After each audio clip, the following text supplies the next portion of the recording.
जय शिवराय, जय भीम, जय लवजी।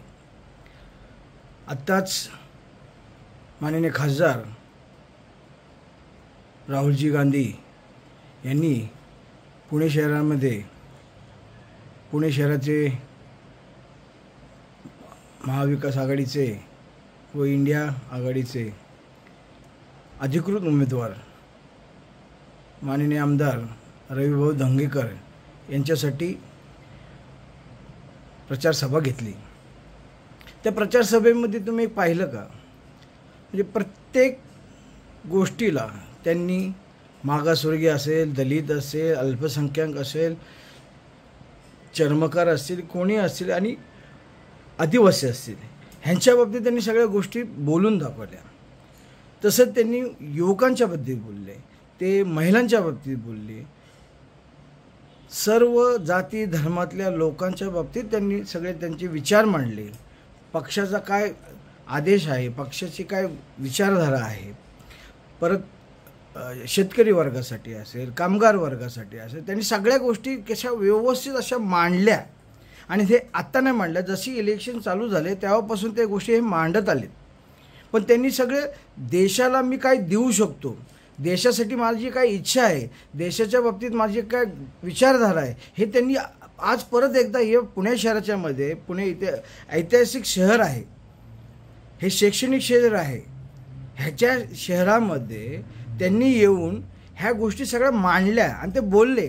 आणि तेच तुम्ही थोडंसं विचार करून बघा, तेच आत्ता जे आपले शेठजी आहेत पंतप्रधान, त्यांनी पण सभा घेतली, पण त्यांचे विचार काय होते, ते कधी महिलांच्या बाबतीत बोलले, बेरोजगारीबद्दल बोलले, शेतकऱ्यांच्या बाबतीत बोलले का?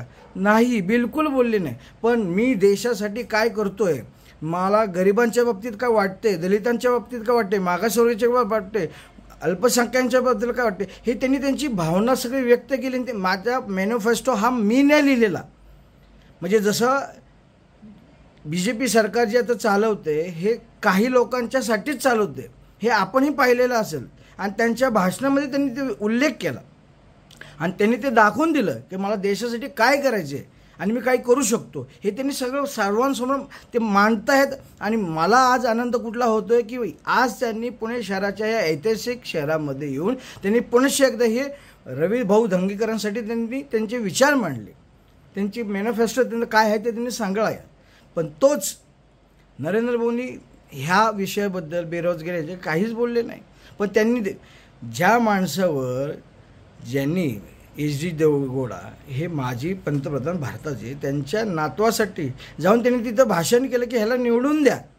ज्या माणसावर 400 महिलांवर आरोप अत्याचार केला आहे त्याच्या बाबतीत त्यांनी बोलले, पण हे त्यांनी त्याच्याविषयी बोलले नाही। पण ते म्हणले मी महिलांच्या बाबतीतला विचार वेगळा करतो, महिलांच्याबद्दल माझा आदर आहे, हे सगळे बोलले।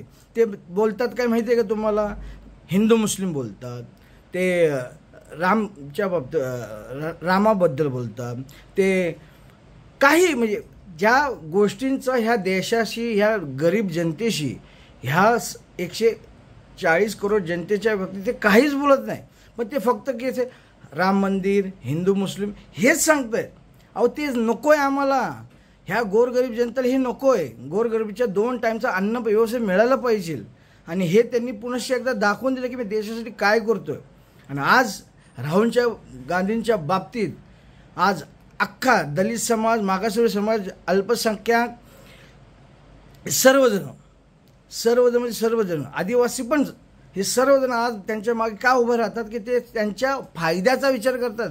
ते खोटं बोलत नाही की जर मी 15 लाख आणीन, मी काळा धन आणीन, मी देईन सगळ्यांना, मी प्रत्येकाच्या अकाउंटला 15 लाख रुपये देईन, मी शेतकऱ्यांचं माफ करून, कर्ज माफ करून टाकेल, हे काही त्यांनी बोललं। त्यांनी स्पष्ट सांगितलं की मी ज्या घरामध्ये, कुटुंबामध्ये जी महिला असेल त्या महिलेच्या मी अकाउंटला पैसे टाकणार 1 लाख रुपये दर महिन्याला। बेरोजगारांना मी त्यांना 1 लाख रुपये देणार, कुठले, हे त्यांच्या कामावर त्यांना मी देणार। पण हे कुठनं देणार, मी माझ्या वेगवेगळ्या स्तरावरनं देणार, मी लोकांना नोकरी देणार। हे सगळ्या गोष्टी त्यांनी मांडल्या, पण हे बाकीच्या लोकांना मांडता येत नाही, आपल्या शेजींना मांडता येत नाही। त्यामुळं ह्या सगळ्यांनी आता विचार करावा की आता आपलं संपलेलं आहे, आणि त्यांनी आता नवीन एक चालू केलं की आज मला उद्धव ठाकरेंबद्दल आदर आहे, हे मी त्यांच्या बाळासाहेबांचे विचार अजून घेतो, मी त्यांच्या मिसेसशी बोललो की त्यांची तब्येत कशी, हे आता त्यांना कळून चुकलं की आपला हार ही आता पक्की आहे.